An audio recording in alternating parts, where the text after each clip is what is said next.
कि शिवरात्रि क्यों मनाई जाती है, और आप लोगों को पता है गाइस क्यों मनाई जाती है, तो प्लीज़ आप लोग बताइएगा कमेंट में कि क्यों मनाई जाती है। और आप लोगों को पता नहीं है क्यों मनाई जाती है तो मैं गाइस आपको बताऊंगा कि शिवरात्रि क्यों मनाई जाती है। तो चलिए हम ये इस रहस्य से हम पर्दा उठाते हैं। ये कहानी उस समय की है जब माँ सती ने अपनी दहन कर दी थी अपने शरीर को, जब महादेव शरीर लेकर पत्नी वियोग में पूरा तांडव कर रहे थे और कई दिनों तक पहाड़ों और जंगलों में भटकते रहे।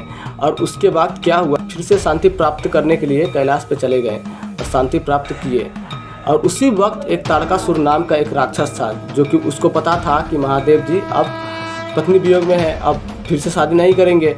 उसके बाद में रचयिता ब्रह्मा जी की तपस्या में चले गए। क्या मांगे वर में, ब्रह्मा जी से मांगे कि मुझे मृत्यु सिर्फ इसी से प्राप्त हो जबकि महादेव का कोई पुत्र हो।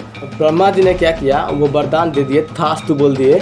और तारकासुर किया कि त्राहिमाम त्राहिमाम मचाने लगा पूरे पृथ्वी में। तारकासुर को क्या लगा कि मैं अमर हो गया हूँ और पूरा पृथ्वी को तहस नहस करने। वक्त क्या थे, जो राजा हेमंत और मीनावती अपने हिमालय में रहते थे, उनको एक पुत्री हुई जिनकी नाम थी पार्वती।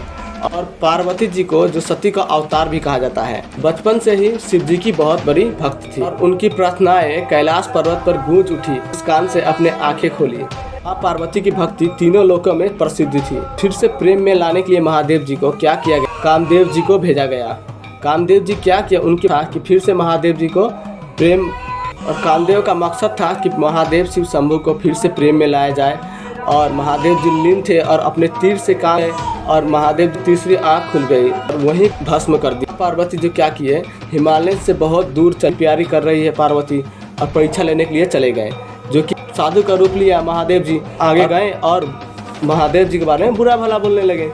और महादेव जी को बुरा भला सुन के पार्वती जी क्या किया, बुरा भला सुनने के बाद माँ पार्वती जी उनको बोले कि आप क्यों महादेव जी के बारे में बुरा भला बोल रहे हैं, आप ऐसा कृपया करके मत बोलिए। वो साधु को बोले और महादेव जी प्रसन्न होकर देव स्वयं महादेव के रूप में आए और विवाह रचाए माँ पार्वती जी से।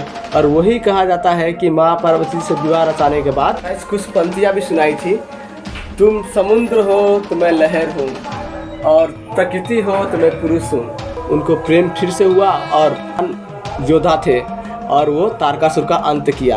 यही और भक्तन लोग क्या करते हैं, महादेव जी को विवाह करने के उपलक्ष्य में हम लोग महाशिवरात्रि मनाते हैं। गाइज इसी के साथ हमारे ब्लॉग समाप्त हुए। और गाइज प्लीज़ ब्लॉग को शेयर कीजिएगा और लाइक कीजिएगा। और आपको पता होगा क्यों मनाई जाती है तो प्लीज़ कमेंट कीजिएगा यस बोल के।